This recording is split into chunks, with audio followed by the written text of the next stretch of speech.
कुछ जगह ऐसी होती हैं जहां समय रुक जाता है, जहां अंधेरा कभी खत्म नहीं होता और जहां जो एक बार फंस जाता है वो कभी वापस नहीं आता। आज मैं आपको एक ऐसी ही जगह की कहानी सुनाने वाला हूं। एक कहानी जो सच्ची है, बहुत ही डरावनी है और शायद आज रात आप अकेले सो नहीं पाएंगे। अगर आप अभी भी अकेले हैं तो लाइट्स जला लीजिए, क्योंकि जो कहानी मैं आपको सुनाने वाला हूं उसके बाद आपको हर परछाई में कोई चेहरा दिखेगा, हर आवाज में कोई सिसकारी सुनाई देगी। धुंधली शाम के समय जब सूरज क्षितिज के पीछे छुप रहा था, अरुण की कार गांव की टेढ़ी मेढ़ी सड़क पर धीरे धीरे आगे बढ़ रही थी। वह एक युवा पत्रकार था जो भूतिया कहानियों पर रिपोर्ट बनाने के लिए इस दूर दराज के गांव में आया था। गांव का नाम था कालीपुर, एक ऐसा नाम जो सुनते ही रोंगटे खड़े कर देता था। गांव के बुजुर्गों ने उसे बताया था कि यहाँ एक पुराना अस्पताल है जो पिछले 30 सालों से बंद पड़ा है। कहते हैं कि वहां एक नर्स की आत्मा भटकती रहती है जो रातों रात अपनी ड्यूटी करने आती है। अरुण ने सोचा था कि यह महज एक अंधविश्वास है, लेकिन जैसे जैसे वह गांव के अंदर घुसता गया उसके मन में एक अजीब सी बेचैनी होने लगी। रात के 8 बजे अरुण गांव के मुखिया रामेश्वर काका के घर पहुंचा। काका एक 70 साल का बुजुर्ग था जिसकी आंखों में एक अजीब सा डर नजर आता था। जब अरुण ने अस्पताल के बारे में पूछा तो काका का चेहरा एकदम पीला पड़ गया। बेटा, उस अस्पताल के बारे में मत पूछो, काका ने कांपती आवाज में कहा। वहां जो कुछ हुआ था वह बहुत ही भयानक था। नर्स सुमित्रा का जो हाल हुआ था आज भी उसकी चीखें सुनाई देती हैं। अरुण की जिज्ञासा और बढ़ गई। काका, क्या हुआ था वहां? मुझे पूरी कहानी बताइए। काका ने गहरी सांस ली और कहानी शुरू की। 30 साल पहले यह अस्पताल गांव की शान था। डॉक्टर मल्होत्रा साहब यहाँ के मुख्य चिकित्सक थे और सुमित्रा उनकी सबसे भरोसेमंद नर्स थी। वो केवल 25 साल की थी, बहुत ही खूबसूरत और दयालु। मरीजों की सेवा करना उसका जुनून था। लेकिन डॉक्टर मल्होत्रा के मन में कुछ और ही चल रहा था। वह सुमित्रा से प्रेम करता था, लेकिन सुमित्रा का दिल गांव के एक शिक्षक विनोद में था। जब डॉक्टर को यह पता चला तो वह पागल हो गया। उसने सुमित्रा को धमकी दी कि अगर वह विनोद से शादी करेगी तो वह दोनों को जान से मार देगा। एक रात भयानक तूफान के दौरान अस्पताल में केवल डॉक्टर मल्होत्रा और सुमित्रा थे। उस रात एक दुर्घटना में घायल मरीज आया था। सुमित्रा ऑपरेशन थिएटर में डॉक्टर की सहायता कर रही थी, लेकिन डॉक्टर का मन ऑपरेशन में नहीं था। वह सुमित्रा को घूर रहा था। अचानक डॉक्टर ने मरीज को बेहोश करने वाली दवा सुमित्रा के चेहरे पर फेंक दी। सुमित्रा चीखते हुए गिर पड़ी। उसका चेहरा जलने लगा, आंखें लाल हो गईं। डॉक्टर ने उसे ऑपरेशन टेबल पर बांध दिया और फिर जो हुआ वह इतना भयानक था कि कहते हुए भी डर लगता है। काका की आवाज कांप रही थी। अरुण के रोंगटे खड़े हो गए। डॉक्टर ने उसके साथ ऐसा क्या किया था? अरुण ने पूछा। उसने सुमित्रा को जिंदा ही काट डाला था, उसके अंगों को अलग अलग कर दिया था। कहते हैं कि सुमित्रा 3 घंटे तक चीखती रही थी। उसकी आवाज पूरे अस्पताल में गूंजती रही थी। सुबह जब गांव वाले अस्पताल पहुंचे तो वहां का मंजर देखकर सबके होश उड़ गए। ऑपरेशन थिएटर में खून ही खून था। सुमित्रा के टुकड़े टुकड़े अलग अलग कमरों में बिखरे पड़े थे और डॉक्टर मल्होत्रा वो छत के पंखे से लटका हुआ था, मरा हुआ। उसी दिन से यह अस्पताल बंद कर दिया गया, लेकिन सुमित्रा की आत्मा वहां भटकती रहती है। हर रात वह अपनी ड्यूटी करने आती है, मरीजों का इलाज करती है, लेकिन अब वह मरीजों को ठीक नहीं करती, बल्कि उन्हें अपने साथ ले जाती है। अगली सुबह अरुण ने अस्पताल जाने का फैसला किया। काका ने उसे बहुत मना किया, लेकिन एक पत्रकार के तौर पर उसकी जिज्ञासा हावी हो गई। उसने अपना कैमरा, टॉर्च और रिकॉर्डर साथ लिया। अस्पताल गांव के बाहरी हिस्से में एक पहाड़ी की तलहटी में स्थित था। जैसे ही अरुण वहां पहुंचा, उसे लगा जैसे हवा में एक अजीब सी दुर्गंध खुली हुई है। अस्पताल की इमारत देखने में भयावह लग रही थी। दीवारों पर काली फफूंदी लगी हुई थी। खिड़कियों के शीशे टूटे हुए थे और मुख्य दरवाजा अजीब तरीके से खुला हुआ था। अरुण ने कैमरा चालू किया और अंदर जाने लगा। अंदर का मंजर और भी डरावना था। फर्श पर टूटे हुए कांच के टुकड़े बिखरे पड़े थे।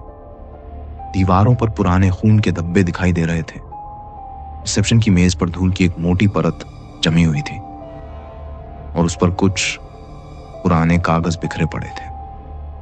अरुण ने उन कागजों को उठाया। वे 30 साल पुराने मरीजों के रिकॉर्ड थे। उसने एक कागज पर देखा, मरीज का नाम रामचंद्र, उम्र 45, इलाज नर्स सुमित्रा द्वारा। अचानक उसे लगा जैसे कोई उसकी गर्दन पर सांस ले रहा है। वह घूमा, लेकिन वहां कोई नहीं था। उसने आगे बढ़ने का फैसला किया। पहली मंजिल पर वार्ड्स थे, जहां मरीजों के बेड अभी भी वैसे ही रखे हुए थे। कुछ बेड्स पर पुराने कपड़े और कंबल पड़े हुए थे, जिन पर भूरे रंग के धब्बे थे। और उनको समझ आ गया कि वे खून के धब्बे हैं। दूसरी मंजिल पर जाने वाली सीढ़ियां टूटी हुई थीं, लेकिन अरुण को लगा कि असली राज ऊपर छुपा हुआ है। वह सावधानी से सीढ़ियां चढ़ने लगा। हर कदम पर लकड़ी की चरमराहट की आवाज आ रही थी। दूसरी मंजिल पर ऑपरेशन थिएटर था। जैसे ही अरुण ने उसका दरवाजा खोला, उसके मुंह से एक चीख निकल गई। ऑपरेशन थिएटर का मंजर किसी धो स्वप्न से कम नहीं था। दीवारों पर खून के छींटे थे, जो 30 साल बाद भी वैसे ही ताजे लग रहे थे। ऑपरेशन टेबल पर जंग लगी हुई जंजीरें पड़ी थीं और उन पर भी खून के धब्बे थे। अरुण ने कैमरा उठाकर रिकॉर्डिंग शुरू की।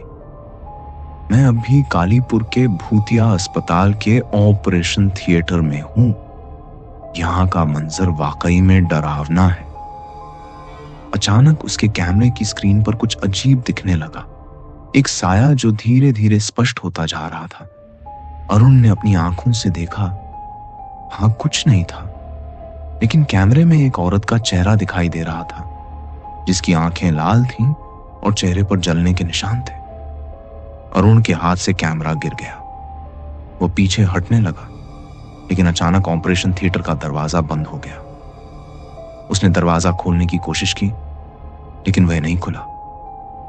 कमरे में अचानक ठंडक बढ़ गई। अरुण की सांस भाप बनकर निकलने लगी और फिर उसे एक आवाज सुनाई दी। तुम यहां क्यों आए हो? आवाज बहुत ही मधुर थी, लेकिन उसमें एक अजीब सा दर्द छुपा हुआ था। अरुण ने हिम्मत करके आसपास देखा। कौन हो तुम? उसने कांपती आवाज में पूछा। मैं सुमित्रा हूं, यहां की नर्स। अचानक ऑपरेशन टेबल के पास एक आकृति दिखाई दी। वह एक औरत थी जो सफेद नर्स की यूनिफॉर्म पहने हुए थी, लेकिन उसकी यूनिफॉर्म खून से लथपथ थी। उसका चेहरा आधा जला हुआ था और उसकी आंखें इतनी लाल थीं कि देखते ही रोंगटे खड़े हो जाते थे। 30 साल से मैं यहां अपनी ड्यूटी कर रही हूं, सुमित्रा ने कहा। मरीजों की देखभाल करती हूं, लेकिन अब मरीज कहां आते हैं? सिर्फ तुम जैसे लोग आते हैं जो हमारे दर्द को तमाशा बनाना चाहते हैं। अरुण की सांस फूलने लगी। वह समझ गया कि वह मुसीबत में फंस गया है। मैं सिर्फ एक कहानी लिखने आया था, उसने कहा। कहानी? सुमित्रा हंसी और उसकी हंसी कमरे में गूंजने लगी। तुम्हें कहानी चाहिए तो मैं तुम्हें एक कहानी सुनाती हूं। सुमित्रा ने अपना हाथ आगे बढ़ाया और अचानक ऑपरेशन टेबल पर रखे हुए सर्जिकल इंस्ट्रूमेंट्स हवा में उड़ने लगे।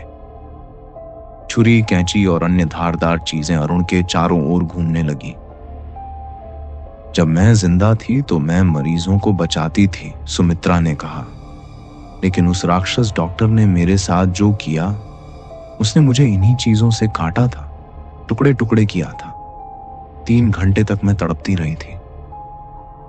अरुण को लगा कि वह बेहोश हो जाएगा। सुमित्रा का चेहरा और भी भयानक दिखने लगा।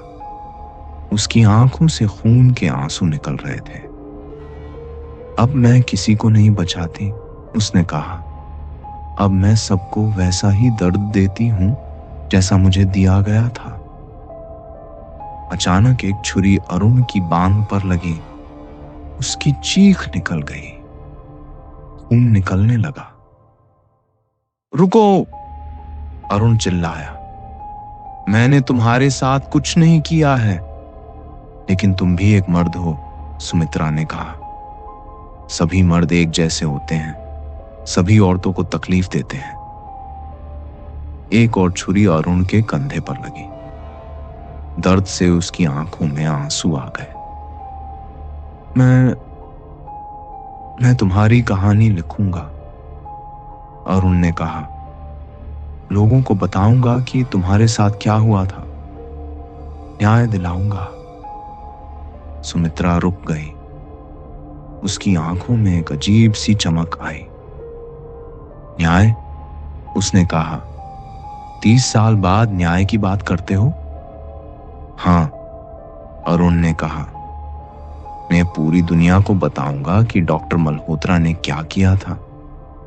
तुम्हारी कहानी कभी भुलाई नहीं जाएगी। सुमित्रा सोच में पड़ गई।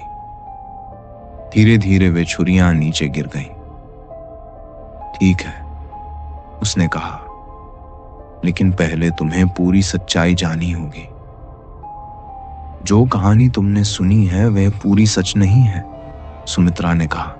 डॉक्टर मल्होत्रा ने मेरे साथ जो किया वह तो भयानक था ही, लेकिन असली सच यह है कि मैं भी उसकी हत्या में शामिल थी। अरुण चौंक गया। क्या मतलब? उस रात जब मैं मर रही थी तो मैंने अपनी अंतिम सांस में भगवान से प्रार्थना की थी कि मुझे एक मौका दे।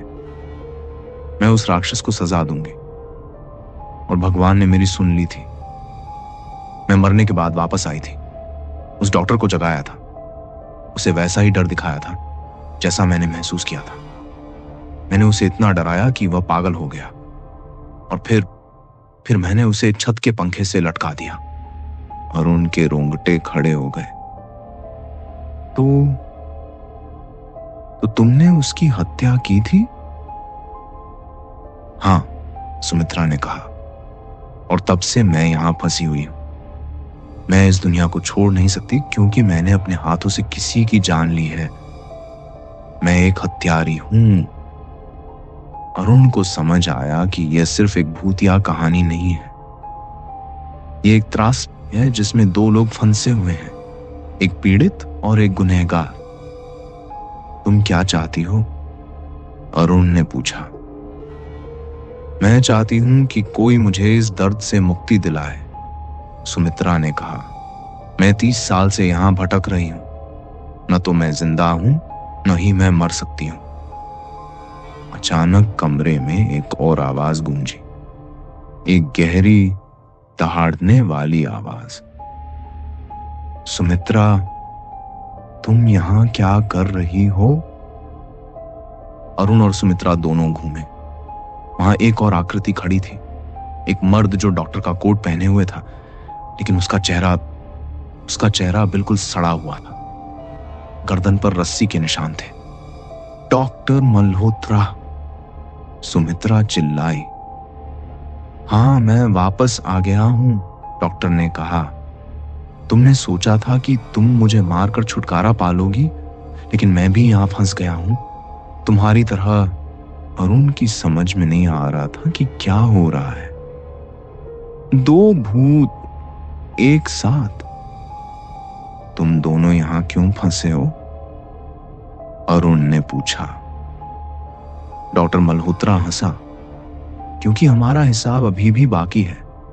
मैंने उसे मारा, उसने मुझे मारा, लेकिन कोई भी माफी नहीं मांगी, कोई भी पछतावा नहीं किया। मैं क्यों माफी मांगूं? सुमित्रा चिल्लाई। तुमने मेरे साथ बलात्कार किया था, मुझे काटा था, और तुमने मुझे मार दिया था, डॉक्टर चिल्लाया। अरुण को अचानक समझ आया। तुम दोनों को एक दूसरे को माफ करना होगा, तभी तुम्हें मुक्ति मिलेगी। लेकिन दोनों भूत उस पर हंसने लगे। माफी? डॉक्टर ने कहा। मैं उसे कभी माफ नहीं करूंगा, और मैं इस राक्षस को कभी माफ नहीं करूंगी, सुमित्रा ने कहा। अचानक पूरा कमरा हिलने लगा, दीवारों से खून निकलने लगा, छत से अजीब आवाजें आने लगी।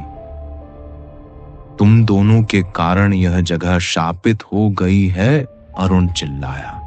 अगर तुम माफी नहीं करोगे तो यहां और भी लोग मरेंगे।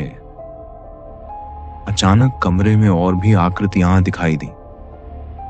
वे सभी उन लोगों के भूत थे जो पिछले 30 सालों में इस अस्पताल में आकर मर गए थे। कुछ जिज्ञासु युवक थे, कुछ पत्रकार, कुछ फोटोग्राफर। यह सब तुम दोनों के कारण हुआ है, एक भूत ने कहा। तुम्हारी नफरत के कारण हम सब यहां फंस गए हैं, दूसरे ने कहा। अरुण को समझ आया कि वह भी इन सब की तरह यहां हमेशा के लिए फंस जाएगा अगर कुछ नहीं किया। सुनो, अरुण ने कहा, मैं तुम दोनों की कहानी लिखूंगा, लेकिन एक शर्त है।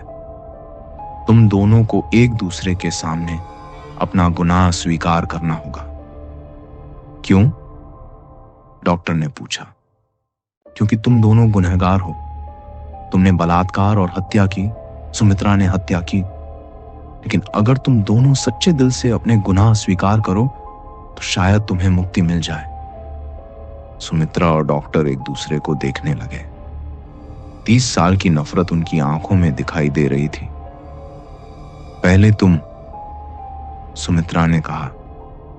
डॉक्टर मल्होत्रा ने गहरी सांस ली। मैं स्वीकार करता हूं कि मैंने तुम्हारे साथ गलत किया था। मैंने तुम्हें बहुत तकलीफ दी थी।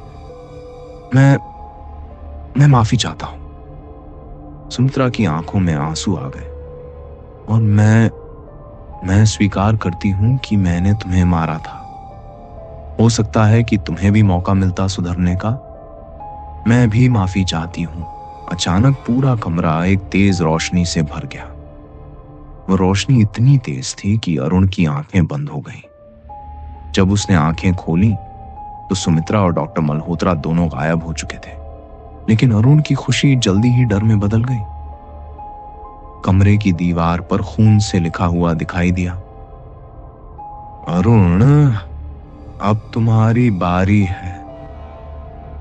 अरुण घबराहट में इधर उधर देखने लगा। अचानक उसे एक आईना दिखाई दिया जो पहले वहां नहीं था। जब उसने आईने में देखा तो उसकी चीख निकल गई। आईने में उसका चेहरा नहीं था। वहां एक बूढ़े आदमी का चेहरा था जिसकी आंखें बिल्कुल काली थी और वह बूढ़ा आदमी मुस्कुरा रहा था। कौन हो तुम? अरुण ने कांपती आवाज में पूछा। आईने से आवाज आई, मैं इस अस्पताल की असली आत्मा हूं।